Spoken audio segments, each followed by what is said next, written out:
All right, we'll call the meeting to order. Please rise for the flag salute. I pledge allegiance to the flag of the United States of America and to the republic for which it stands, one nation, under God, indivisible, with liberty and justice for all.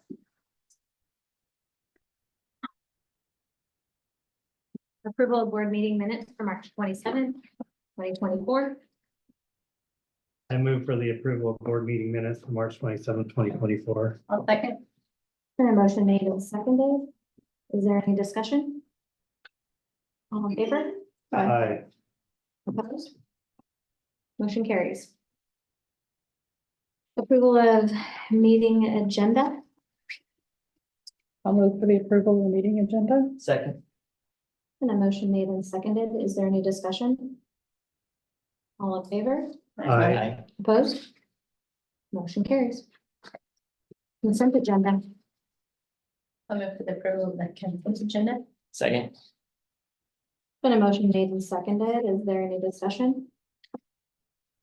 All in favor? Aye. Opposed? Motion carries.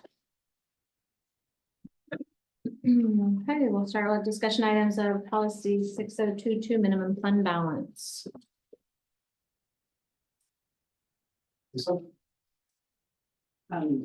Bernadette and Michael and I have both already talked about this, so it's really the board's wishes. I think we're attaching the board policy, which includes a commitment of at least 4% of the current year extended expenditures towards the minimum fund balance on board policy 6022. There is a question on what is that policy and if the board wants to look at that or review that or have discussion around that policy. I think Michael and I were actually talking about the 4%. I don't know if we felt like it was appropriate if we move that number or Has it typically been 4%?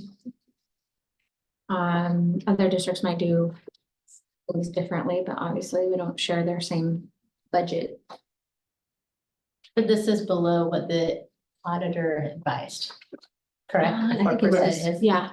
Were you saying 8% is what the auditor recommended? Is that what you said last meeting? 8% is much closer. When I was looking at other districts, a lot of other districts are landing on 6%. Yeah, I feel like 8% is too big of a jump. Yeah, right. for Well, where we're especially at from right 4. now. Yeah. Yeah, I don't know if we could have the knowledge that it could be to me right now. Yeah, I get that. Would you like to have, I mean, the ultimate target goal is to have monthly operational costs within there. So what percentage would that'd probably be closer to 9. It's gonna depend on our budget because it's based off of our expenditures. So it's gonna be a percentage of those expenditures. Right now, payroll is running about 1.9 million a month. And we have been as high as 500,000 for our accounts payable. And of the budget right now, that's a lot closer to 9% on today's budget. Depending on what our budget is next year, I think it'd be down to about 7 to 8%. The idea being to keep us away from taking out a high dollar loan in an event that the state doesn't make payment. So fund balances, it's like in your savings account, is how much cash the district moves onto. And the district policy has to keep 4% of cash reserve. So the idea being, so I think on a maximum month, as Lisa's saying, about 9% for like a big month. We're doing a large payroll and a large invoice. When's the last time the state's withheld from us? We've been lucky enough not to have it withheld because we've had a fund balance Okay. to float us that I one think day. his question Yeah, is, yeah. when is the last time we've had to use that? Yeah. fund When the state didn't pay. Oh, you're gonna ask me years when they all blend. I'm gonna say about 8 years ago. Okay, so, They Oh. held our June apportionment for one day okay. because the state couldn't make. So the probability is not as high as, Right. Right, Okay. it's not real high. okay. The issue is when you have a contentious state government and a budget doesn't get approved, and you roll into the next fiscal cycle for that beginning of July without an approved budget. So generally tied to a long legislative session. And not, so the long session. Sure. Which we're coming out of short Yeah, session. we're coming in a short session, so we're going in a long session, and a budget can't get approved, so it's when you generally don't have overwhelming majority, or you have divided majority between the House and the Senate. And then that what leads to a non-approved budget. And then when you don't have an approved budget at the end of June, you move in July without your state apportionment, and then it becomes an issue. Mhm.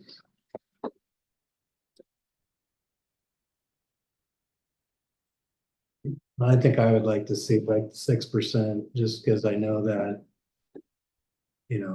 money is already going to be tight coming into this coming year, so Yes, if we're holding even that much more, then it's gonna cause us Mhm.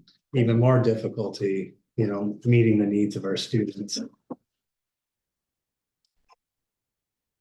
yeah, it's a better percentage to have to come up with if for some reason we had to come up with a whole 9 other than. Yeah, make that, Six, yeah. and we had a loan for the 3%, Especially if you're talking about next year's budget, we might be closer to like that 7% there, Mhm. and then we'd be much closer. I would recommend not putting it up too much, especially this time of year and with collective bargaining coming in. Right.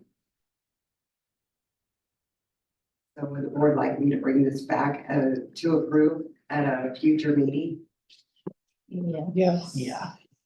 What's our timeline, Lisa, that we should have this set?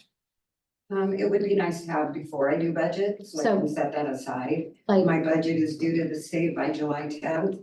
So if I could have it at least by the end meeting in June, okay, how about we set it that we have it done by the in the first meeting in May? okay. So we're not messing around with it. I'd rather not have constraints on you and have you waiting and waiting to find out, so. Thank you, I appreciate that. Mhm.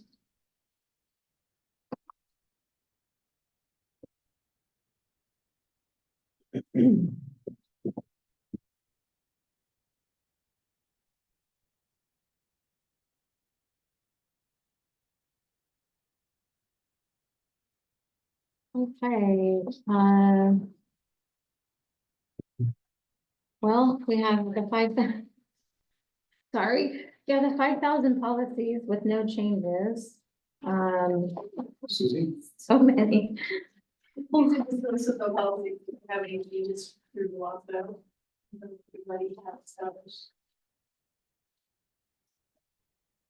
So none of them have changed, obviously, this is no change, but Correct. yeah, I think it's just attached for a board review, Mhm. and recommendation if there's things that you'd like us to investigate and begin updating and modifying. We don't have recommended policy changes, but again, our priority this year is to get the 5,000 board policies updated. any changes to these, would we have to have legal review? I think it's good to have council review, especially with our council prioritizing in human resources. Okay. So if we kind of move beyond, WASDA has a legal counsel with policies. Susie, I just want to tell you, I want to thank you for all the work going into policies, because I do policy and procedures at my own other job, and it's a challenge, and especially keeping up on changes, and so appreciate you getting all these policies to us, even though it's a lot of reading for us, but.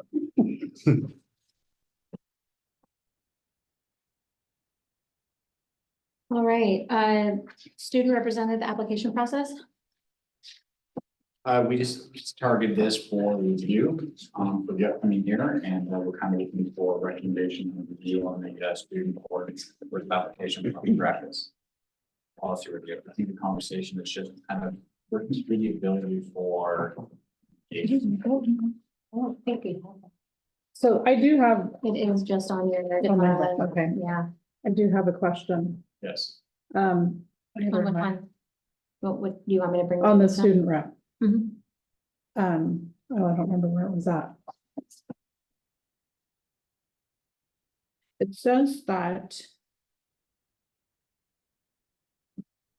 Look at it. Like the application, like Yeah. the actual requirements. So, okay, Okay. yeah, so it says it's looking for students in 8th through the 11th grade that are interested. but then go back. When you go to, Which attachment are you on? Student rep, application. Okay. For the second bullet.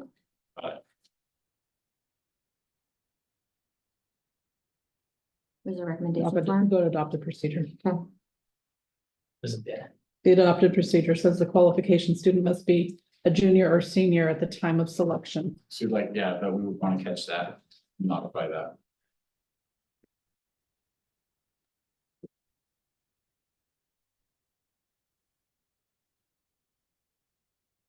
Review of the procedure, so it's aligned with the application. Mhm.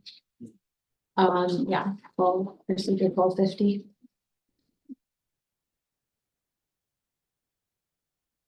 Then I do think we should adopt the application as 1250F with the board policies, which is Which is what? a form.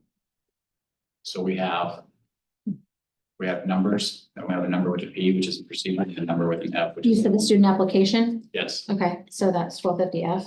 so then that way the student application does sit on in the board policies as the approved adopted form. One other thing I wanted to bring up in regards to I have concerns of, students who are, no disrespect to me at all, but are purely running start, Not on campus. not on campus. Very little interaction with campus happenings. I have concerns about that because I don't feel like we're getting a full report of what's going on. Would you like to see language within the procedure that advocates for engagement and being on campus? Yeah. I think, In some way well, we have to. I would say, yeah, I would at least 3 periods a day. Would you like to see that within the qualifications on the policy, or would you like to see that within the procedure? I've got to open up the procedure. I don't know about second 3 periods a Yeah, day, that's- because Yeah, then, that's a hard one. because if they're doing 3 classes at the college and 1 class at the school, that would be a full load. So then They need to be at this, so they would, so you'd be eliminating all running start kids from. Right. doing Yeah. that. Yeah, that's what I'm saying. Okay. I think that the Unfortunate. concern is that there wouldn't be enough student engagement, student on student engagement to have the interaction or the voice. I think Is the so. concern? I guess I could spin it the other way. If the student was doing running start, I think we've not made it clear enough what the role is, because you could actually be more engaged in being able to find time to go meet with the other building principals and the other. I could advocate that a student that's doing full-time Have running everything. start has actually more flexibility to go and attend a kindergarten, whatever, or hit one of the elementary student of the month assemblies or whatever. So I think it's important for us to remember that this is not about how involved they are at a high school level, but how accessible they can be to a district level. And I definitely would not want to take out our running start students. I don't want to cater to running start, but I No, wouldn't just want to take them out. Clear defined roles, like expectations, I don't think we've had the best. Well, Clearly defined well, expectations. expectations have changed Yeah. over Yeah. even since I've been on the board, because before you had the 3 reps and they were responsible for reporting back on the activities of each respective building. But then we wanted things to change a different direction, but that onboarding process hasn't gone as smoothly this school year. Well, and to add to that, even then, we were being exclusionary because it isn't 3 buildings, it's 4, right? It's 4 schools that we have. So we really need to make sure that we're. How do you feel about your time as Yeah. a board student rep, on your ability to understand what the students are kind of wanting? I think that it's important to have running start students and someone that's there full time. Because even me, like I'm planning to not take many classes at the high school next year. And so even if that means adding a 3rd person, like another junior that'll be there full time, then that gives, if Mia stays on, then that gives somebody running start, like Stephanie said, where they can go and talk to other people. If there's somebody that's their part-time, they can talk to the teachers at the high school or middle school throughout their school day, depending on their schedule, and then somebody that's there full-time and talk to the students. I think that creates a good balance of communication between staff and the students. What would be the best way, to get, I think the board is looking for board reps that are able to advocate for the student experience, because the board is really trying to drive student learning. You're looking for board reps to advocate for what the learning experience is like. And what would put a student in the best position to advocate for what learning at school is like? But I think Loaded. people that, like, you don't want somebody that's not involved in a lot of different activities because they don't get as much exposure. So I think having somebody that's involved in ASB, class officers, or leadership, or all three, I think like having some kind of leadership at school so they can have more exposure to the students and be able to have the confidence. Because if you're in ASB or leadership, you have the confidence because of the activities included in those to go and talk to people. So I think that it shouldn't be like limited to only those people, but I think it's that board reps should be encouraged to take those classes or be involved in that. I definitely think there needs to be a balance of it, but historically, that's where we came from, and that excludes everyone else, and it's not the voice of every student group. So. I think that's kind of like one of the Yeah. ideas that the board is looking for is it does get us one population of students, Right. but we don't know what the experience is like in a lab class, like a learning assistance class, where we don't get the experience on if you're in a general elective class or. So I think the Mhm. question is how can the board capture the voices on what is it like coming to school, being a student?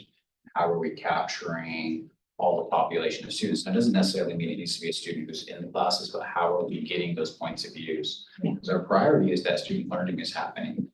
And how are we learning, hearing from our board reps? Because I mean, you saw today, we're going through these board policies, but these talk about how you can be an employee in our district. All the 5,000s are how you get to work here. That's those are the people that are teaching our students. So having a student rep who can say, I understand how you can work here. I understand how the people that are teaching me. But then when we start reviewing the, say hypothetically the 3,000s of their students and having some impact and involvement on what that would look like. And I think that's what the board is looking for. And I think that's what Ryan is saying is a great point, is how can we better onboard for our board reps to understand that role? That if they can't get that experience, how can they put themselves out there to get it, and what would that look like? I think that's the conversation we're having. Like if you're not sitting in the classes every day, how are you finding about from the students that are sitting in classes every day? But also on the other side too, is it's more than just what the students are, how they're learning at the high school. It's also getting out to the middle school, the elementary schools but clearly a student that's going full-time at the high school would not have that opportunity to get to the middle school or the. Or we need to elementary help school. provide a path. That's what I I- was getting I ready to feel say. like I think we're limiting on our qualifications, right? Yeah. We basically, we're pigeonholing ourselves into a group that's already getting ready to transition into the next step of their life, right? Which would be nice. Have a representative in that group is great. We got people going to Running Start, we have people in it, they're getting ready to, but we're not capturing everybody else that has a ton of time left Right, right. in the district that it is actually, Mhm. actively, learning here in these buildings. So I think our limitation is the fact that we say junior and senior year. But but even, I mean, we actually did open it to 8 through That's what I 11, thought. Yeah. But I Yeah, think, But the policy. Yeah, that's why says- Jamie's saying we need to correct but we that. can fix Yeah. that, but I think even if it stays 8 through 11, whether it's the board working with you or you working with building, I guess I would assume it's you working with building administrators. I feel like the student doesn't really have the resources they need in and of themselves to make a good plan, because they can't give themselves the freedom to, hey, on Fridays, I'm gonna, Mhm. I'm gonna now check out on Fridays at 2 o'clock and start going to elementary school. But I feel like that's an adult that we work with the student reps, but they need they need us to create. I think defining a expectation, minutes, like defining an expectation that we hold to our monthly. And that's kind of where I was gonna go with it, is I think that in the application process, that expectation needs to be defined. Like who First and drives foremost, that yeah, standard I mean, expectation? And this is what the expectations are, and if you feel like you can meet these expectations, we encourage, you know, whatever the wording is, we encourage you to apply. And then through the application process, when we do the interviewing, that gives you the opportunity with your questions to dig, to see how they're going to engage all of these things that we're looking for, and pick your best candidate that way. Right. I'm not saying that Running Start kids should be excluded from being able to apply. But I do believe that as a student rep, they need to be engaged with the student body. And if they're not at the school in some way, shape, or form, engaging with kids, we're not hearing the voice of our students. I think that's what we focus on, is are you engaged with the campus population? So do we have a scheduling of the onboarding? Are you open to taking time? You can, we'll bring you in to help work on this. Do you want us to message me and set a day that we can come get together? We'll go through this and we'll have something for the next board meeting. And I think the onboarding is all fine and well. However, I don't know, and I could be off base here. I don't know if it's the board that says we want to see this. We're not in the schools. We're not the ones teaching. We're not the ones doing the learning. So is it student and building administrator driven and say, these are the things that we're working on? Did they develop their plan and come to us and say, because I feel like that's the more appropriate thing. I mean, I kind of look at it and go, I don't know that that's our job to say, this is what we think we want to see. I feel like we would like that design to be something you're empowered to put together with your administrators and your buildings. So you have that working relationship, and come to us, because I don't think I want to be the driver. The part of it though is it's the information that we're getting from our student reps that's supposed to drive our decision making. You know, as the board, so I think but what we need to let them know what we want, the information that we want from them, And then how they are able to get it will depend somewhat, working with their people. Yeah. you know, it could be a kid who already has Lisa, I know you're gets period standing, every day after elementary school, then that Yeah. makes sense for them. you know. Lisa, I know you're standing in for Candace, but can we make a note? Howard did. Can we do this? Can, I worked with Kyla and we can come back with what, and we'll work with Ms. Holm at the high school on what this would look like for the May 8th board meeting. That gives us 2 board meetings. Yep. Sounds good. Is that enough time? Yeah. And then I'll let you go ahead and kind of send me some times that are available, and then we'll sort around that time. I won't be here May 8th, just putting it out there now. I have a detention managers conference that I'll be at unless I'm at the hospital with the grandson, but While we're on the topic of this though, I know it's for the application process, but I think that it's important to implement and voice these, like get the process started for our current board members. That way, when we do get new recruits, we can then teach them and they're not starting new. Because it's been a little difficult trying to figure out how to do this job. Yeah, with that- no- That's that's the onboarding, that's why we're trying to, Okay. yeah. No one's done. Sorry, you're designing it with us. We're learning this together on how to really make this work well for you, for the board, for the school, for the voice. So we are also at a crunch right now because we're mid-April already. Yeah. For applications to go out to recruit new, so Yeah. I don't know, I mean, would it be too much to ask to have something back here at the end of April? in 2 weeks. In 2 weeks? Is that a head shake? Yes, that's. I mean, I would be willing to come in and meet also and help with the process, but I think it needs to be sooner than later because we are winding down. I think it would be a press to get something in place before May 8th. Because a lot of that comes through Candace as our board secretary. And I think with kind of working through that, I mean, because I'd like to have Candace be a central point. Without Candace here and being able to speak to her, I think we can still get the applications out and back if we have something approved by May 8th. That still gives us a month and a half. How did we push it out before? Cause I wasn't on the board when it first went out. So We we're had really new to the board building anyways. principal advertised, so we would follow up. So I think having Tasha come back on that May 8th also on how to put that out to students would be important. Yeah, cause I'm wondering if there's, I mean, I got to see the applications and I'm just wondering if we're limiting ourselves with the way we're pushing it out, or I don't know, maybe even you could give us some ideas of maybe ways that we get more applicants, that maybe we're limiting ourselves. Is it attendance? Is there something that would keep you from applying or somebody from applying? I think going into this, I only knew about the application process because me and Holly Murphy had been asking about it for something else like way early in the year. I think that it's important that the board members make a presence at school, because I didn't know who was on the board when I came in for my interview.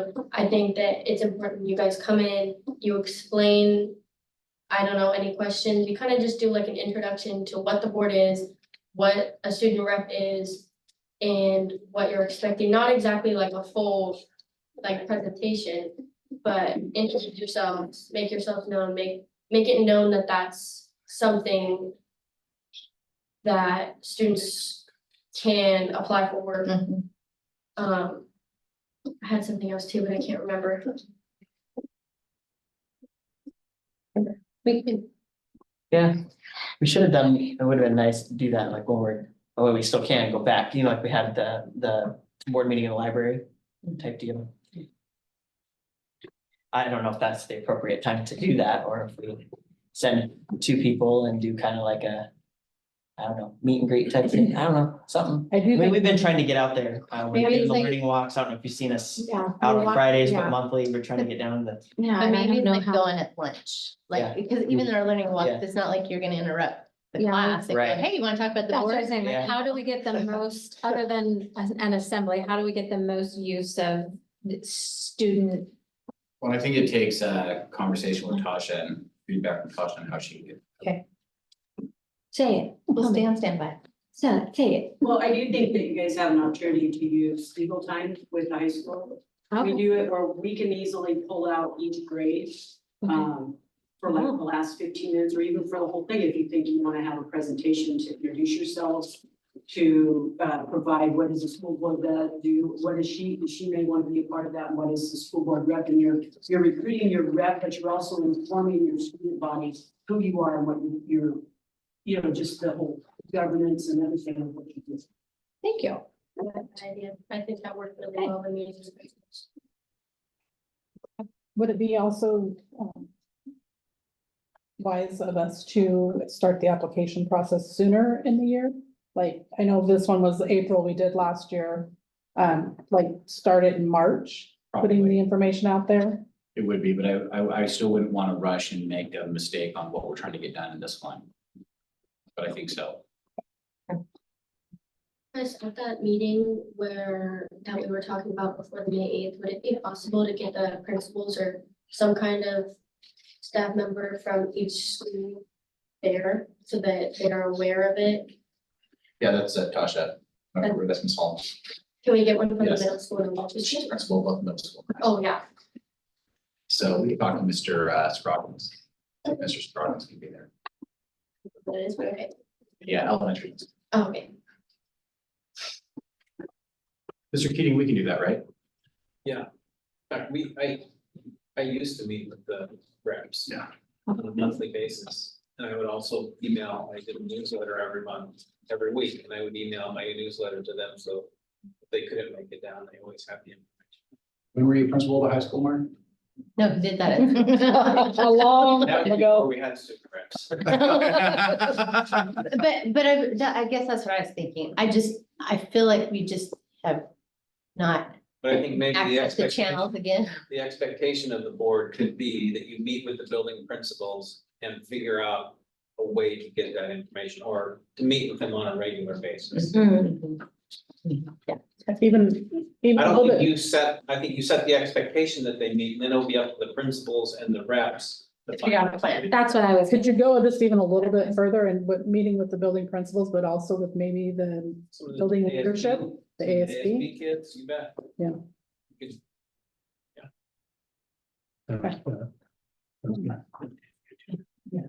All right, I have other people also.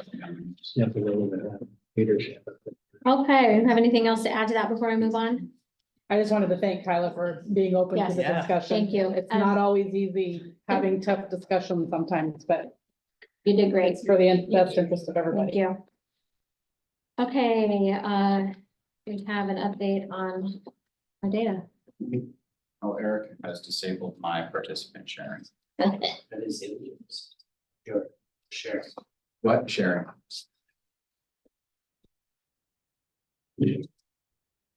I'm working on a public doc. I'm not ready to make this one go public yet. So I'm looking for feedback from you as board members before I make this publicly available on the district website. This would be a living document, so meaning that we'll continually updating it, but then it provides the ability for our community members to see how we're doing academically. Like on our state assessment, you can see kind of a continuously even we had it that we've had pretty consistent improvements on our academic performance assessment wise. Also within math, so that kind of shows you our math assessment. That's our SBAC data. We have data on our kindergarten readiness data, and where our students are doing and what are the growth names on how are we having students show up. We did break down data, and I think that's one of my big questions too, is do we want to post on our website where students are coming in kindergarten ready based upon our different providers? So we do have a small provider list. I think the big thing though, is it's not necessarily like when you're looking at ECAP, you're talking about like a in-need population. So when you say, hey, your in-need population is struggling, well, yes, that's why they're identified as ECAP. And versus like the unknown population being, those are our students that we have no idea what type of services they're providing. So would that be too sensitive to posting on our website? I don't want that to feel like a call out for our providers, because again, everybody's doing great work, but some of the new, like the terminology, like the average person might not know what ECAP means. Or the ECAP students, well, there's a reason why. Well, you'll notice that Elma Elementary pre-PK is the lowest, is one of the lowest achieving populations. Well, that's because you have to be identified as special services. So you have to be identified as academically behind. So the most academically behind Elma Elementary PK, well, it's going to be the most behind because you can't be in the program unless you are. If that makes sense. Yeah. I would want to get more from you, because there's definitely some providers that aren't in there that just weren't part of that. This was kind of who we had access to at the time of the snapshot. I also think it's I'm thinking through like the population pool is too small to not be able to be identifiable for some of these groups. And so, I guess. Our N is getting really low that it starts getting to a point where it might be too easy to identify. I feel like we wouldn't be, and I'm not sure that from a district standpoint, I mean, I'm wearing both hats, but what's the, I'm just gonna use Learning to Grow. If Learning to Grow had scores are off the chart or at the bottom, is it the district's role to promote that side of it or to promote at large our kindergarten readiness? I almost feel like it's more of a community as a whole, not as an individual program, because we also have kids that are at other providers that are not reflected in here, right? So, yeah, well, I think, we might have some that are, because they're on unknown, so I think that's they're saying how we're capturing the data, but I also want to go back to the first point you made, where Mr. Scroggins, Greg was presenting, we did the work study session on how we're trying to achieve our TK rate, or improve our kindergarten readiness score. We're trying to identify what our partners are, and are we providing services for our partners? Are we providing that transferability to our early learning partners? And then the other one is who are our students we're not capturing? So that's why that was so important, because as new early learning providers are popping up and we're finding out about them, how are we providing? So like the badge books is that one big point, like we presented the pre-K badge book. So right now, this would not be a very fair document because we haven't pushed out the pre-K badge books. But then the idea would be, where can we push out pre-K badge books? Are the pre-K badge books even successful? Is it working? And are we kind of aligning that professional development? So I think that's why I'm kind of writing both sides of this line right now, is because we want to address a specific problem, but I don't want to promote I don't want it to be misinterpreted as a problem that doesn't really exist. Would we have to publish that data though? I mean, Well, that's what I say, I mean, mean, there's there's some what I do want to sensitivity, yeah. share, so I could, like, that's something that we can take off, is still whether or not a pre-K or kindergarten readiness board presentation. Originally, when I grabbed this data, though, I only needed to the teams of, but it definitely wasn't meant to go out. Okay, I mean, I had access to rosters of. yeah, this would almost be like if we put it in the district level, this would be like, because these are individual classrooms, so this would be like the same as putting out at a district level. You know, Viva Cristelli, I mean, be putting, you know, Okay. little individual teachers in those spots, and I don't know if you would And I don't think that'd be fair. do that, right? I'm using me because, Well, and I agree with you, because again, like Elma pre-K, you wouldn't be in that program unless you were even identified. Right. So it would almost be like shaming a teacher of a program, and it's like, well, no, the teacher shouldn't be shamed at all. They were working with specifically identified high need students. Right. yes. So, but that's not known from looking at this. Yeah, I mean, internally, I think it's incredibly important that in the small group, we get to have it broken down this clearly. Because we can't really make growth, we don't really know what the data says. We just don't think it could be used. And we're looking for sake of this conversation, a publicly available, so it's consistent across the board where our district is going. Like what is the general health of the district? Yeah. Because I don't think we've had that publicly available for the community, and I think we need to have that. I agree. So I think I will take out that part for that part of the data. Okay. Would be publicly available. Next, what we do is we have all of our data on students to standard. Obviously, kindergarten is a little weird because you can't be more than one grade level behind. So it's like, man, we don't have any students that are super far behind. Well, that's because you can. You'll notice this first one shows you, so when you look at it holistically, we tested 11th and 12th grade, but we 10th, 11th, and 12th, or 9, 10, 11, 12, but we moved 9, 10, 11, 12 to a separate assessment. So that's the reason why you don't see them in the winter assessment. So that's our 9, 10, 11, 12. And then 11th and 12th was kind of a weird assessment on top of that, because again, those were students, 12th graders that were in a remediated class. So it was a small N score. You'll notice that 60 seniors assessed. For 26 out of 60 seniors who were assessed. So that's why in the winter we pulled that number out. one that stands out, say, great, Mhm. 134 assessed. Out of 139. Yes. I mean, every fifth grader was assessed and not every one of these ones. Yeah. So this is with 2 testing windows. So this is September and January, and then the final report would include. I mean, this is why I said this would be a living document. When we get the May window data, we would just upload the May window data and then advertise that we have the 3rd window of data out available. And this would go out on Parent Square, and this is something we publish on our website as well. Published on our website, yeah, available. We think it's important for our parents to know how our classes and how our students are doing. And I think one big question is, are students taking the assessment seriously? I think this is part of that relationship. Because when parents see that we're advertising, like, this is the score that we're getting back, that helps us build a relationship with the parents on, well, my kid's score came back and said they were not, well, then let's have a conversation on how to have your child do that. I mean, I will throw my youngest daughter under the bus. She will do good on her September 1 and then blow off. And she's always done that, and I've always had to murder her.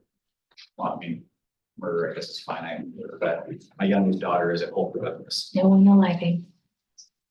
But it does take, like, as a parent, you're not going to blow off your I-rated assessment.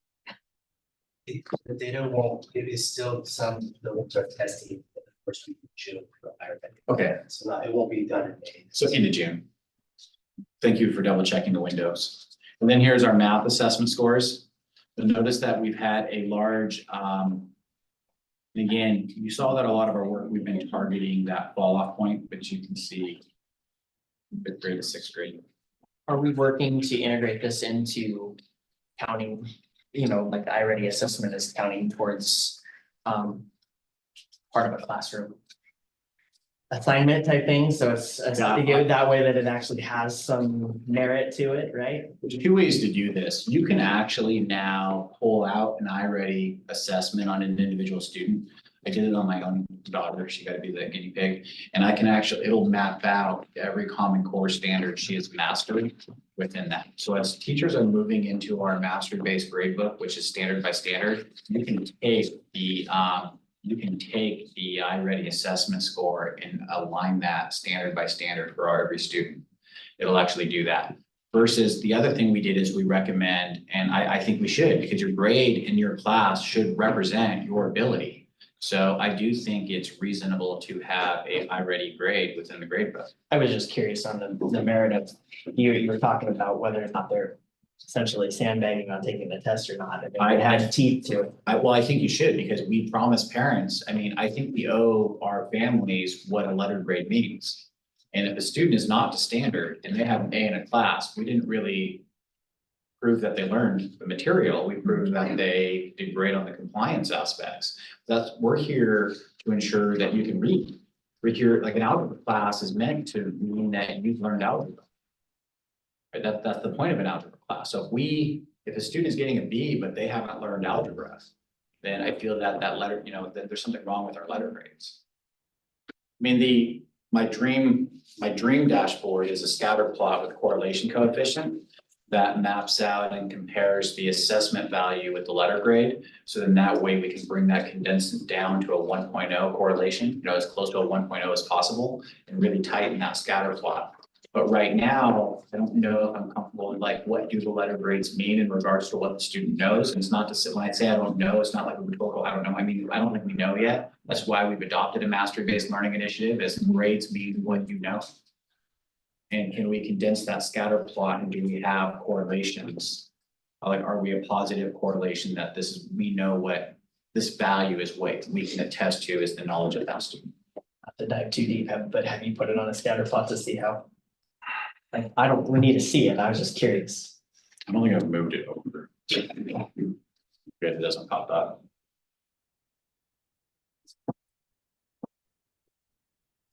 I have mapped out a scatter plot.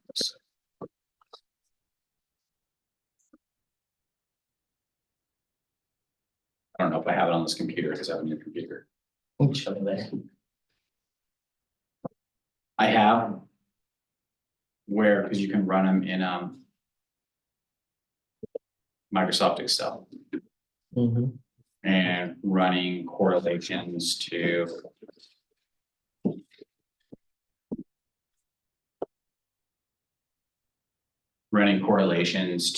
SBAC score to letter grades. Right? Just to kind of see where gaps are and how is it looking. So, and again, what you'd like to see is that a real type line. At least it looks. So, That one looks but like again, it's not, I wouldn't wager my professional career on the value of this, right? Because you're looking at an SBAC score, which has a broad range, the letter A, B, C, D, E, F. Well, again, a D is 60% and above. So you're not looking at a complete range of 100% to 100%, which is why you kind of see it swoop down. So, because an SBAC score can go 0 to 800 mark. But really, letter grades are not that finite. A F is 0 to 60%. And then a D is 10%, 10%, 10%. So you see it really decompress at the end. Like you see it almost kind of go like a V, because the value of an F doesn't line out correctly. So how we're able to pull data doesn't line out nicely. So you almost want to be like a percentage. I think we can do better as we adopt our mastery-based learning. And now you have a grade book that is literally standard by standard of what the students have done. Because now we can actually do an actual accounting of standards achieved by assessment along standards. And as we have the standards based, then I think we can create a better alignment. That's because of how mathematically we count the better grades.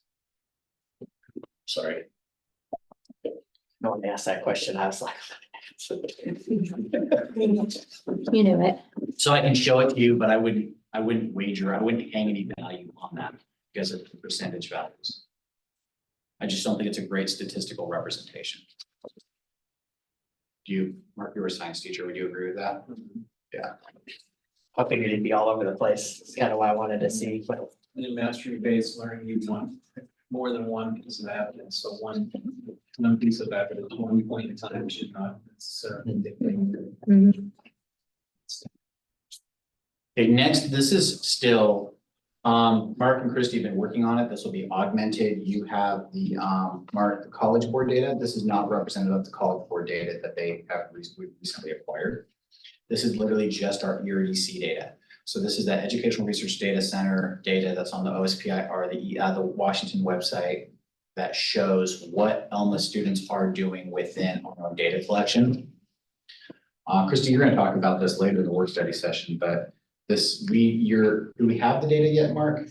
We took forever to kind of get the deal, well, close to having the We're data close. that'll actually show us where, back to 2014? I think 8 years, right, Eric? We're gonna go back 8 years. 8 years? Yeah, we can go back 8 years Graduation. to see every student, where they've gone, how they performed, if they left post-secondary education, we can see in what semester they left. So we'll know exactly how every single student performed from Elma in a post-secondary educational environment. So then we can look to see what classes were the major pinch points, so then we can come back and readdress those major pinch points. So like if our students are struggling in math, we can come back and readdress our math programs.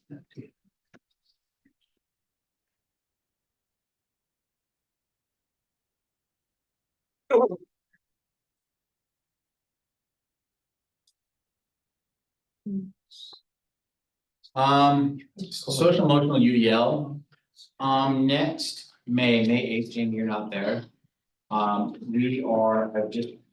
We kind of purchased you all a copy of our book we're reading.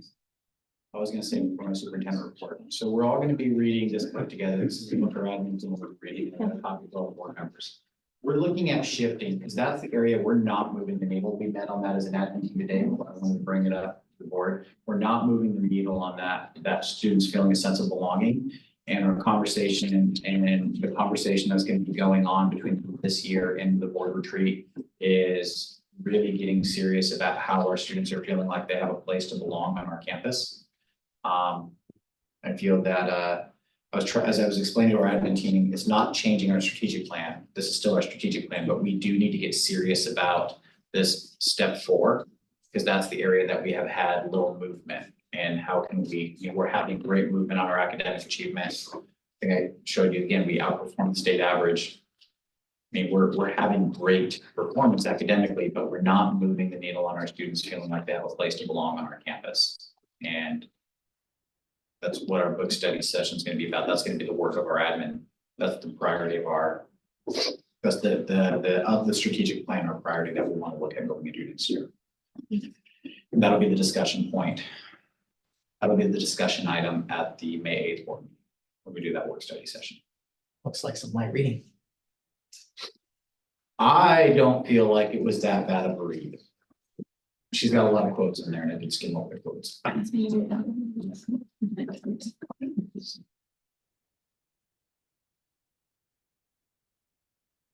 Any questions on kind of what we'd like to get something so we have a publicly available data dashboard for our families?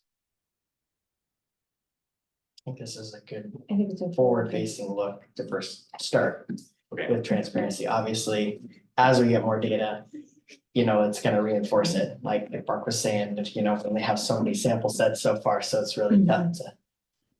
But this is a great look. I think it's what's going to drive our achievement when everybody knows we're looking at the learning on our campus. So Eric got all the data, so thank you, Eric. No, that's all, we didn't put that in that. I think it was like an AI generator or something. No. I feel like it was ethically questionable to use student achievement data on some of those AI tools right now. Yeah, So I figured just be numbers. Okay. Did we have anybody registered for public comment? Any public comment? Okay. No unfinished business, up to the new business. Approval of donation shed for girls soccer from Honor Allen.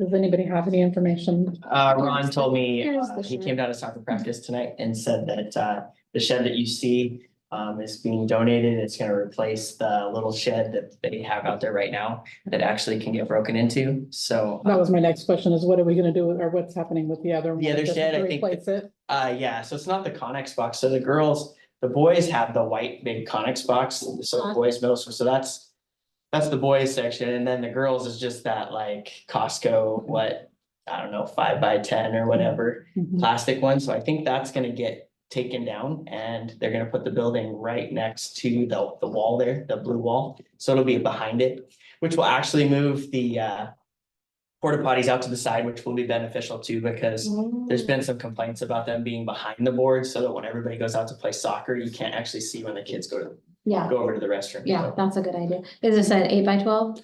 something like that. The only concern that I have is with the material that this particular shed's made out of. You know, we have Conex, you know, which is steel, and then we also have, you know, plastic. But this one here, and the first flood that we have, that T111 is going to warp, and then as a district, I thinking that we're gonna be responsible to repair that. I don't know if that's how we treat the Connex that's out there now for the boys. It was, so nobody does maintenance on it, but Well, I know, but it's metal, so it's- in a flood, you're yeah. not, you Yeah. know. Kind as of long- indestructible. Right, I but get- this is going to be destructive. This is gonna sit up off the ground though, so I don't really know how much it's gonna get flooded, and it's no different than, I mean, my only argument would be no different than all the buildings that we have down at Davis Field that are made out of a similar material that sit down there on the asphalt there. That one concession stand is wood, the other one's metal. You have the wood one and then the metal one and then the other metal thing. There's like metal buildings all over the But the place. concession stand, is that not owned by the Football Boosters Club, and they didn't actually make that donation? I don't know. It's I don't been know, I there don't for a know either. long time. But I think this is this getting donated to the school or is this getting donated It looks to, like it's getting donated to the soccer club. yeah, so. Would it be Right, similar? ultimately, which is the school, so. Yeah. It's not remaining as the booster's not utilizing the shed just to be on the school That grounds. question, I never asked that, so I didn't get an answer if that's, if it's just gonna stay under, you know. That probably should be addressed because I'm thinking like baseball boosters right now, we have a building out there and there's contents in that building. Who does it belong to? Who keeps track of inventories? Or if it gets All of that, or- vandalized, who actually Yeah. is Who's responsible? responsible for it? Can we pursue an answer on that? We can bring it to the next meeting. Yeah, and I'm just looking out for the districts. Well, we want to make. We have a lot sure of buildings. that we need to Liability address, Not obligation. just that one. Correct. Well, exactly. Yeah. I mean, I would like, Yeah. honestly, I'd like to know in all of our buildings, whose are they? Have they been donated to us? Are they, and then the contents within them?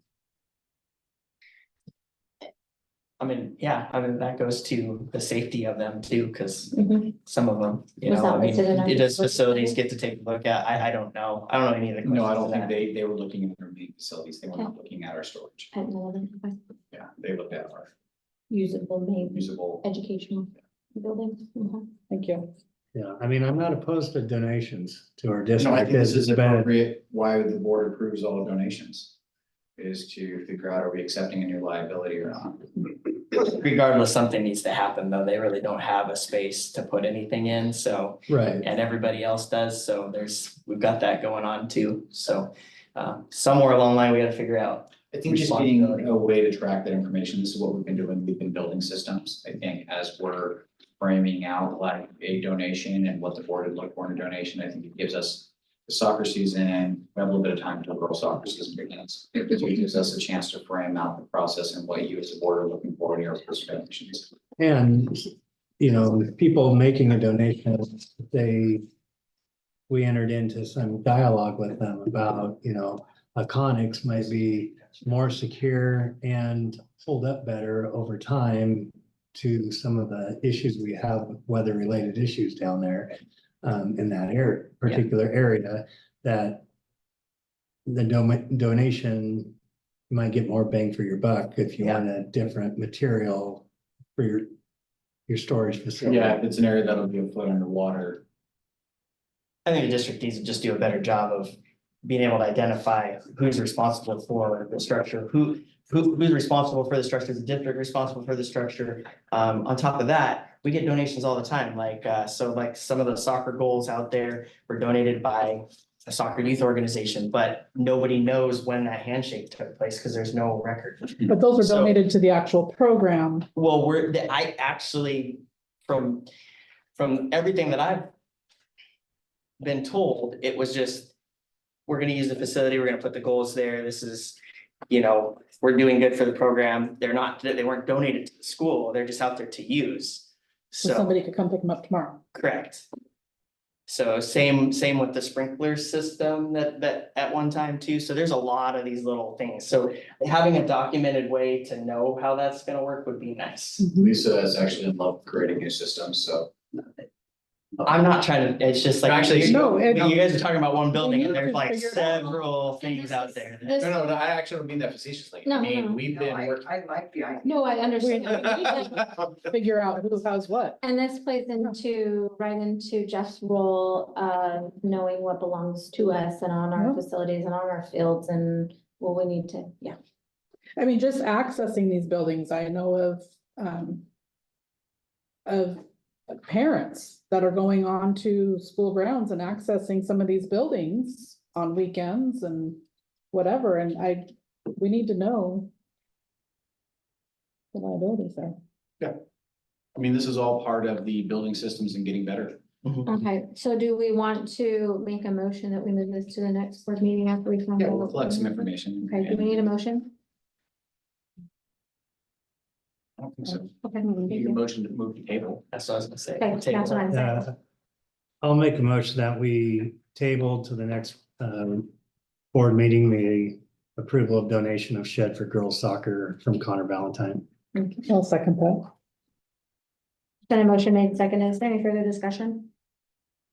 My only discussion is, I really want it reiterated that at the core of this though, is a really a community person that wants to personally across the board. So I would not want to have it come back that we're not in support of that, because we could not function as a district No, without the it's- generosity yeah. of our Correct. community. Yeah. And so I really want it to be well noted that this is not about the donation as much as this is about a district logistic. Just clear defined roles of Yeah. who's got what. Yeah. Deal. Yeah, because a lot of, unfortunately, that's like the last place that anybody gets any space is place to store your stuff. So having the nice space like this, it's gonna be donated, it's gonna be nice for them. Yeah, and it's, I think I'm being protective because up to this point, everybody else has just done it. Yeah. Now, Yeah. then Connor's coming Yeah. and we're going, well, no, but now we want a system, and I didn't want to feel very. That's didn't what I want was to feel saying about personal. everybody's got a building, so let's be careful Yeah, where we're that's- going. But I think that in the totality of things, I think every booster group is gonna be thankful to know who's responsible for what. And I think we can have a respectful conversation on, we're really sorry that you're gonna be our guinea pig as we are getting better about how we're accepting, appreciating and building a written record of our donations, what's coming in, how we have it. So, Well, ultimately, we'd like to protect that donation for them too. that's right. And I think that's the best thing too, is it's gonna create and ensure that we have capacity for the long-term protection of the donation. And it's being, we're managing that donation exactly as it was intended. Mhm. Okay, is there any further discussion? All in favor? Opposed? Approval of girls golf booster fundraiser. I think as of right now, they're trying to get some startup costs for their 501c3 nonprofit. I think the one big concern we have is we want them to have the 501c3 nonprofit. And our right to approve is the use of like the logo in the front, so like the donation of the royal blue hat. Right, so that's kind of where we have an impasse on our policy and procedure where it's, where it's our teeth is in the ability to use the likeness of the district, which would be in the donation of the blue hat. And I know that, and not having the nonprofit, but I think they're trying to use this as startup cash to get their nonprofit. So I guess, how would you like us to proceed? Well, I see the date changed from last time I looked till now. So the only other, the flyer still has the dates, but if I'm hearing that they're using the donations to start up their 501c3, their flyer states differently. Okay, Their flyer states it's tournament entries and travel expenses, team gear and equipment. That is two completely different things. okay.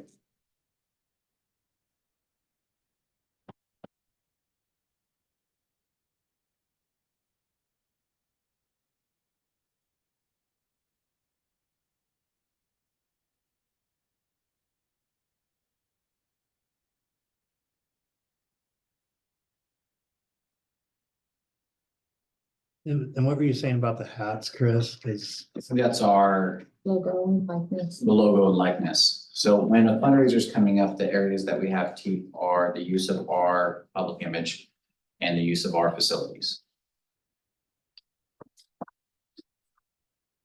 Where do we land on that? Because not just any E is our name and likeness, is it? Or if it's intended use is name and likeness, right? How does that work? That has to get more and more shored up as we define our Okay. copyright.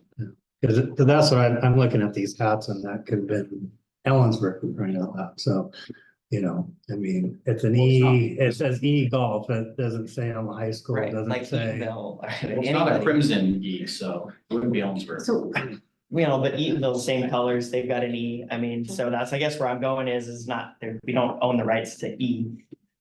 But I don't know where it lands on that intention of use as to represent. This is part of the big Problem. shift from, We that we've been can going through, from the approval of fundraisers This is to the approval of donations. Because the reality and what should be approved is the donation for the tournament fees and travel It says it's the expenses. same. And that should be approved as a donation to the district. That's the problem. We have to be able to approve that. Sorry, Jane, will you say it again? What's the problem? It's the donation. So it says every $100 will receive the Elma Golf Nike campus hat. Royal blue with team logo on the front, the same hats as the team wears when they compete. So if So I'm a we community have to- person, I want to wear this hat. I can buy $100 hat, right? And wear this Yeah, hat. but we have to approve that because it's a logo that is representing the Elma Golf team. Okay. And is the problem with approving it just the It's- fact that they aren't a nonprofit yet?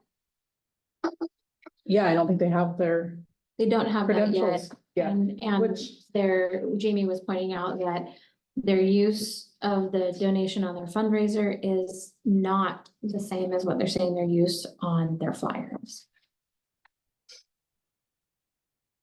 So if you look. So at when the- you're out in the public and you are soliciting donations for a nonprofit, you have to be specific. I mean, this flyer also, it doesn't even say Elma Golf Boosters on it, which it has to be specific in what it, and who the group is. It can't say EHS Girls Golf, it has to say EHS Girls Golf Booster Parents. And then, you know, to explain what they're donating for, if we're being told that they're trying to raise money to start their 501c3, yet this specifically states tournament entries and travel expenses, team gear and equipment. Those are two different things. So it has to be transparent in what they're doing. Because at some point, there's a fine line that it could become ASB. And that's the issue, is if the money has to come into an ASB account, then it Yeah. has to be fully grant approved by the student ASB. Yes. So. I'm just throwing this out there. If we didn't know that they didn't have their 501c3, do we ask everybody if they have their current Mhm. 501c3? It's on the application. Okay, so but do we vet that? Just because you have a number with. Yes. They have to have. it. Yes. So you look to see if it's valid. Yeah. That's my question, because anybody can still have their the number, but that may not be current. Okay, that was my question. There was a binder, I don't know if there still is, in the office where every booster group, she had all the paperwork, the bylaws, everything. Because I know the number will transcend forever, even if Right. you're not current on Yeah, this no, stuff. I remember being part of those groups and Tanya would call or send an email and say, hey, this expired on such and such, it's coming up to expire. She was on top of it back then. So like a pathway to support them in trying to get established and some guidance on how to get established, because I think, you know, it's a tough task trying to set up a Right. program. And I think trying to keep in within what we have our, like what the realm of where we have an issue with. I hear the point on, is this gonna be like money's collected and then the district would have to deposit that money? Well, that becomes a big issue because it's not appropriately ASB approved. So I think it's just following up that they have an ability to move forward and make sure that like, hey, until you get all of these things in place, like probably don't do the half, but then you need to advertise that you're trying to get your 501c3 up and going and this is where you're trying to go. Is that, I'm trying to make sure I'm capturing all your thoughts. Well, I'm gonna really put myself out there right now. If it's only $90 to file, Yeah. Okay. I- it's two different things. And so I would think that, as a parent on a booster group, the parents would pool money together to pay those fees to get it started. That's typically what happens when something like that is needed. Since it's a parent booster. Since it's a parent booster, yeah, they can pool their money together and pay for the licenses or whatever it is they need to get. I To start the recommend- group, and then they can, I would go out. recommend we table this then, because I think that's probably what the donation drive is, but they're being more formal than needed. Be like, hey, can you guys donate to this for us to get this? And I think we could just get the pooling done, get your application submitted, and then go forward on that. And I can have that conversation, so I'd recommend tabling. Because we cannot approve it. I mean, I'm also trying to be sympathetic with their timeline. So we cannot approve it without their 501c3. I don't think we know where the money is going. I don't think we as a board can decide where their money is going. I think what we need to make sure is that they have a 501c3 and that they are advertising correctly to the public of what they're raising funds for and identifying themselves as a parent booster group, Not the golf. team. not as a That's- golf team, yes. Because if they advertise like they have it right now, my thought is it's ASB. Right. That sound right, Lisa? Yeah. So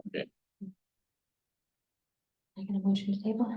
I'll move to table the approval of the girls golf booster fundraisers to the next meeting.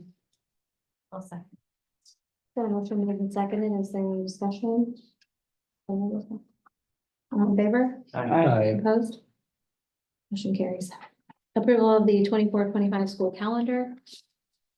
I'll move to the approval of the 24-25 school calendar.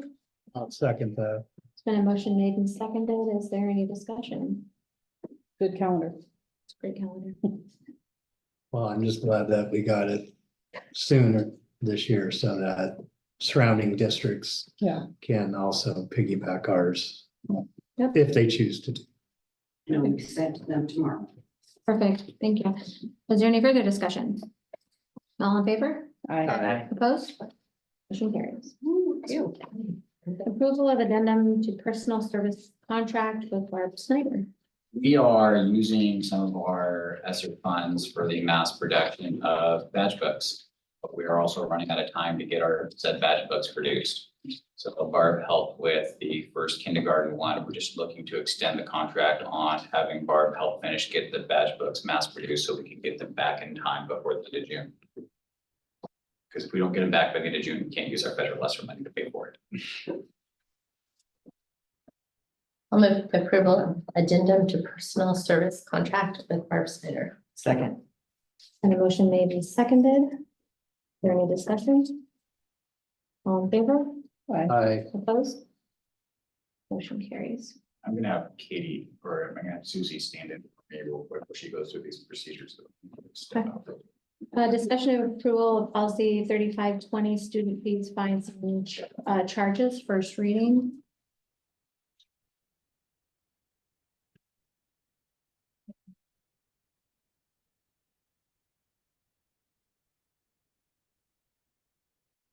I'll move for the approval of policy 3520, student fines or fees, fines and charges, first reading. Second. Then a motion made and seconded. Is there any discussion? Looks like they updated the verbiage to to cover property in a more I've seen more that. responsible way Uh-huh. with damages exceeding. Others. Is there any further discussion? All in favor? Aye. Opposed? Motion carries. Discussion of approval of policy 5240, evaluation of staff, first reading.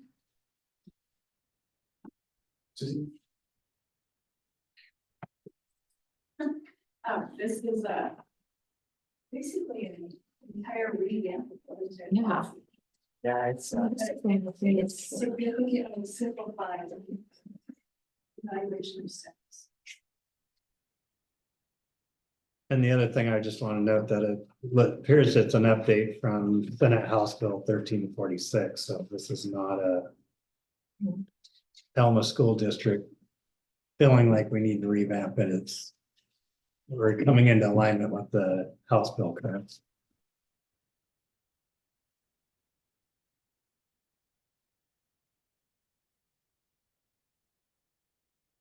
Because well, far more of the, I guess I think kind of the criteria, but will it be moved into procedure then? Because Yeah. it leaves it so open-ended. It's like, you There's, just have to there's, do an evaluation, but there's no timeline. You don't have to do it so many times a year. covered that under all moves, that all moves into the procedure. Okay, Because that's it's defined by law, it's written to be a little bit more free. We're gonna have to go back through, come out in bargaining. There is a new state law, like we have it in the collective bargaining agreement, the teacher evaluation forms. Okay. Well, Washington state law has changed. There's a new state law bargaining form. So the collective bargaining agreement cannot violate state law. And the state law now has defined a new growth criterion. And we bargained this year. So Okay. it's all gonna have to get defined elsewhere through collective bargaining, through policy procedure. Okay, So I think that's the policy is written a little more vague. Yeah, it basically only leaves the state law. It basically says you'll evaluate, Yeah. but not, Do it, there you go. All law. okay, I move for RTWs, that's like the only thing left in this paragraph. I move for the approval of policy 5240, evaluation of staff, first reading. One second. And a motion made and seconded. Is there any discussion? All in favor? Aye. Opposed? Motion carries. Discussion of approval of policy 5251, conflict of interest, first reading. Just Something I'm changing. yeah, situations and adding such activities. I'll move for the approval of policy 5251, conflict of interest, first reading. Second. And a motion made and seconded. Is there any discussion? And all in favor? Aye. Opposed? Motion carries. Discussion and approval of policy 5252, staff participation in field activities, first reading. Says adding RCWs. I'll move for the approval, policy 5253, 5252, staff participation in political activities. I'll second that. And a motion made and seconded. Is there any discussion? All in favor? Aye. Opposed? Motion carries. Discussion and approval of policy 5253, staff and student boundaries, first reading. This is to update to ensure that volunteers are.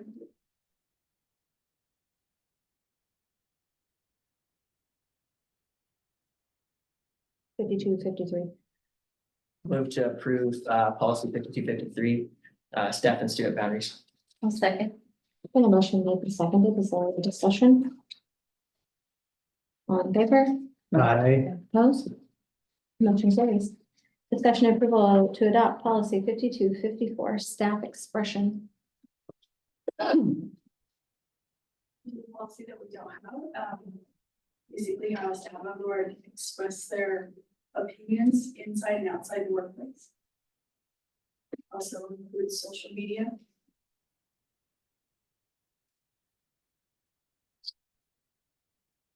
I just think that this policy is gonna have to tread delicately, just dealing with First Amendment rights, but so we'll have to be very careful. On how the procedure is written to follow up on this. Correct. Yes. And that's kind of what it states in that last paragraph is follow the procedures written as a way to, that a lot of how that'll be managed. I think the policy is written to kind of acknowledge the right to First Amendment right, but also the acknowledgement that use of social media, community members can't necessarily distinguish the difference between your personal belief as a private citizen and what the school district's beliefs are. Because I do know that in a lot of there's a big difference between public and private employees, and in the public realm, this is pretty common policy, so.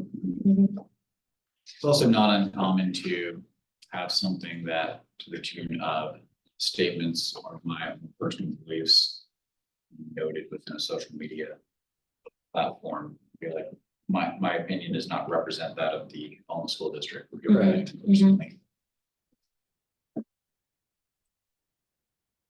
I'll move for the approval to adopt policy 5254 staff expression, first reading. Second.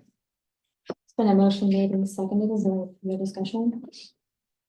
All in favor? I, Opposed? Motion carries. Can I go back to that for a second? Yes. Has there been on this policy staff, district employee?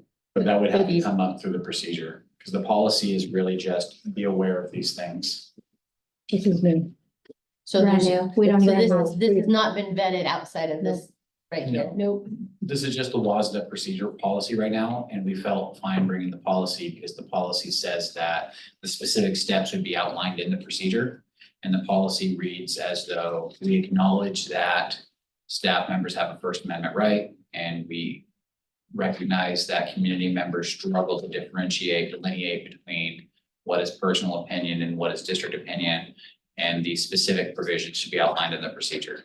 So this is coming from WASDA? Yes, Okay, I thought at the beginning, I was hearing that this was exclusively us that we were No, actually no. coming under WASDA. this is coming under WASDA, Okay, but the policy is pretty big, intentional. yes, The yes, specific provisions that will engage in that conversation will be done through the procedure. thank you. Discussion of and approval of policy 5260 personnel records.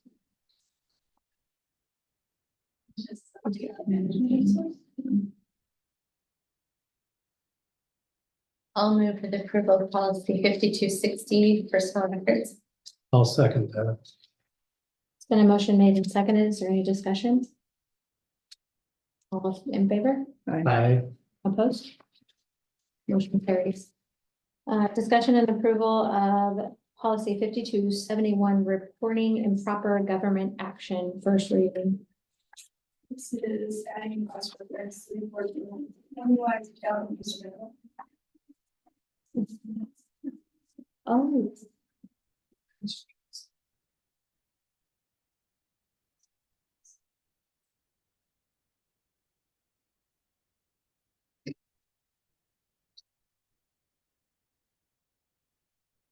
Move for the approval of policy 5271 reporting improper government action. I'll second. Been a motion made and seconded. Is there any discussion? All in favor? I, Opposed? Motion carries. Discussion and approval of policy 5280 separation from employment, first reading. This is updated information for staff.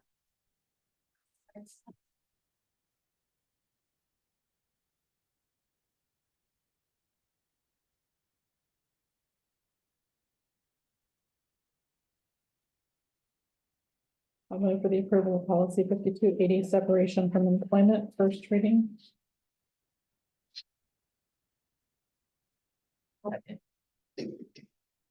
Been a motion made and seconded. Is there any discussion?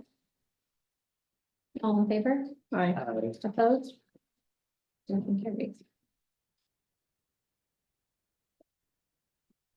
Discussion and approval of policy 5281 disciplinary action and discharge reading, first reading. This is a complete format change for the policy. Adding A through Z, to examples. Adding disciplinary dismissal. Non-disciplinary dismissal? Yeah. It's okay. Okay, and then adding abuse and sexual misconduct. So updating RCW. And special.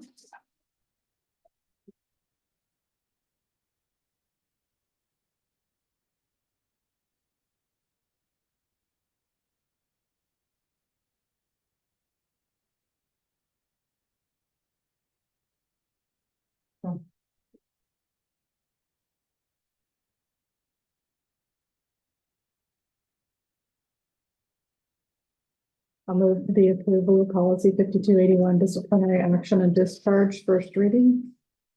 I'll second that. It's been a motion made and seconded. Is there any discussion? All in favor? Aye. Opposed? Motion carries. Discussion and approval of policy 6260 bid or request for proposal requirements, first reading. This is just an update on the board's bidding process. Lisa, was this one that was recommended by the state auditor? This is one that we really have to update every year, with federal guidelines.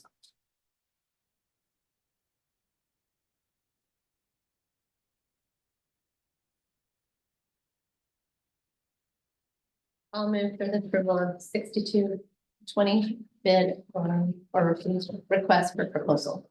Requirements. Second. Been a motion made and seconded. Is there any discussion? It's interesting that this is a little bit different than the washout policy, which is less than 30,000 for non-competitive bidding process, to 40,000 for local entity. That's interesting that it would be different. I don't know. It's just been updated recently, so yours may update. Yeah, me too, yeah. Is there any further discussion? All in favor? Aye. Opposed? Motion carries. All right.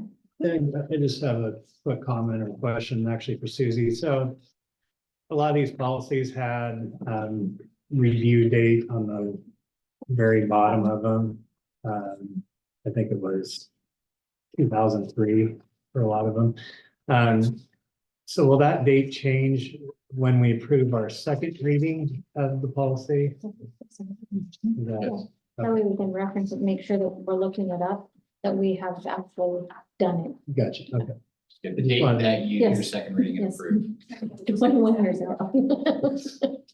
It's just weird that one of them said like viewed in 03, but then if I was reading the date right, it was like revised in. That seemed, wouldn't you revise? I don't know, I guess No, nobody because should if review you it. review, like you read it, so But you changed nothing? board policies.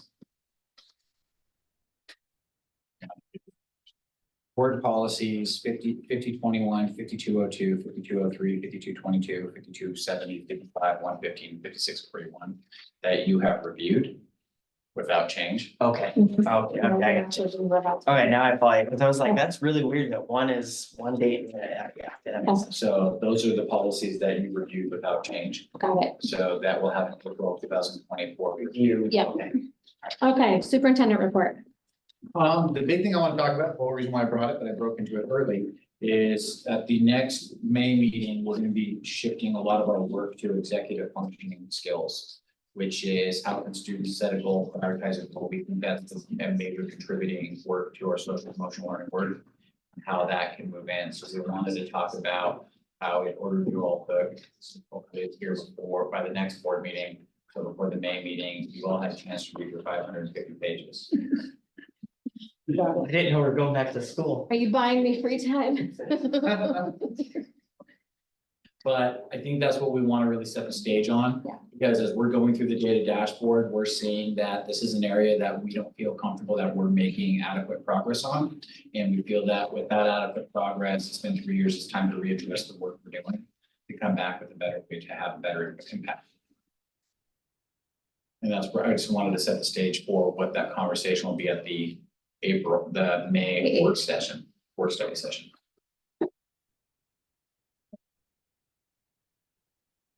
And then I have a short report today. I mean, we had spring break, so I think hopefully people got some or rested time. Ryan, did you get time off? A few days. We toured Oregon, so You what? we toured the great state of Oregon. Great state of Oregon. Yeah. Is that it? That's it. Oh, short and sweet.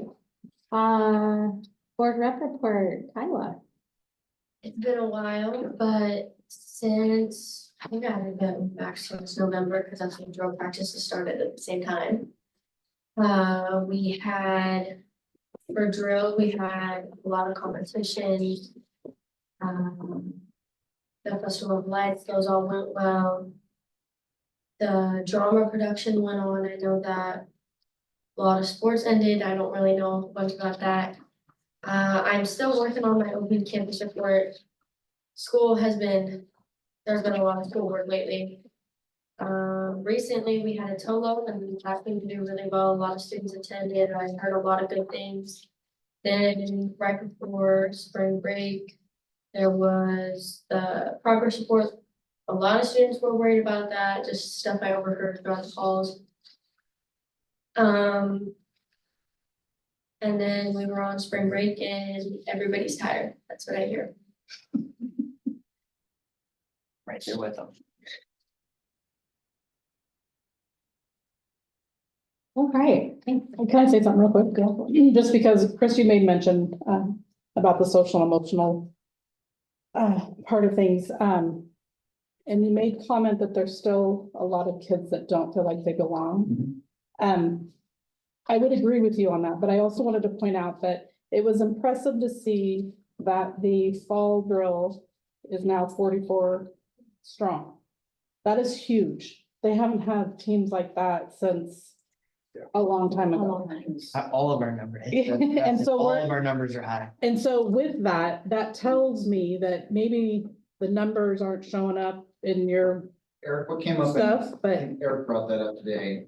Eric, if you want to kind of talk real quick about what we talked about in our meeting today on are we measuring the right things? Oh, yes, because it's all based on the space survey, even though we give it multiple times, but it's still, it's a SEL survey. And I feel like we may need to do different measurements besides just like we can see where students are at. So comprehensively, that's what we want to talk about, is are we measuring, because currently our social emotional is based upon how the students are feeling based upon a student survey.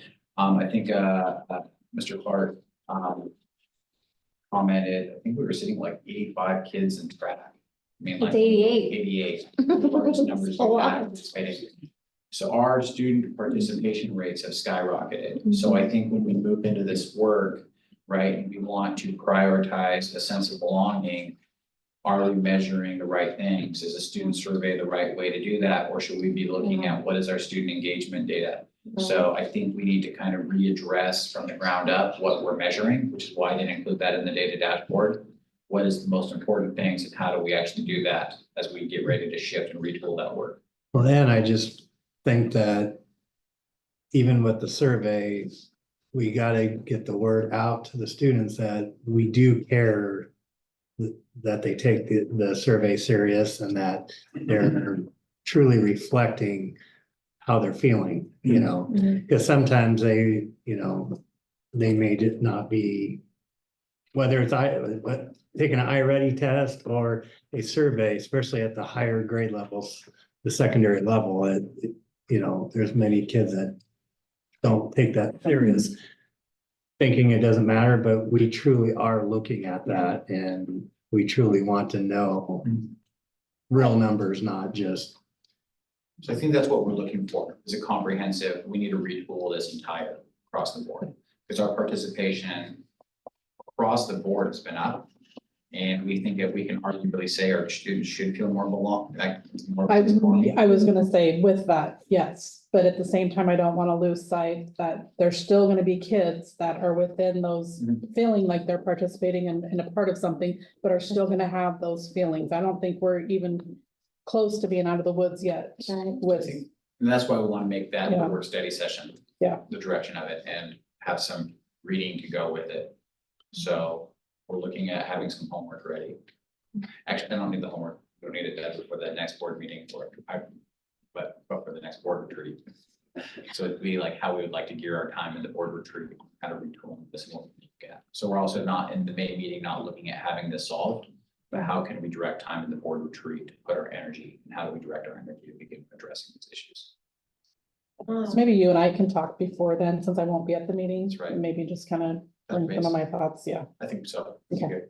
thank you. Circling back to what Ryan said, I think that if you guys do have that meeting during Eagle time with the students, it's important to bring aspects like those up. Cause I didn't even know where those surveys went. I always took them seriously, but I know not everybody does because they don't know where they go.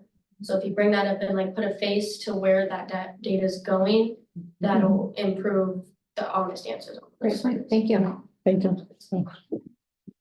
Okay, we're gonna move into work study.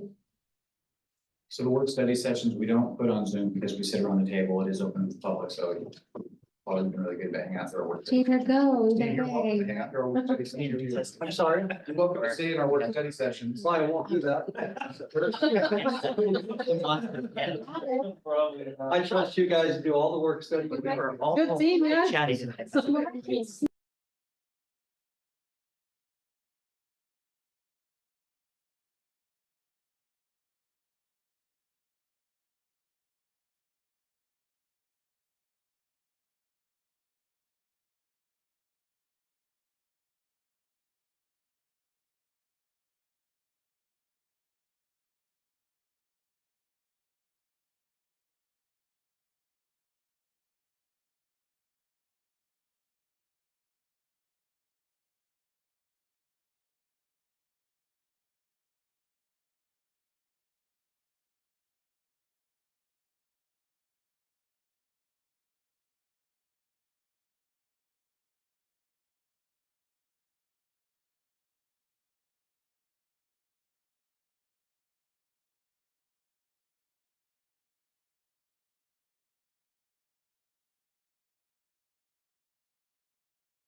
Make a motion that we adjourn the meeting. Second. And motion made and seconded, all in favor? Aye. Aye. Opposed?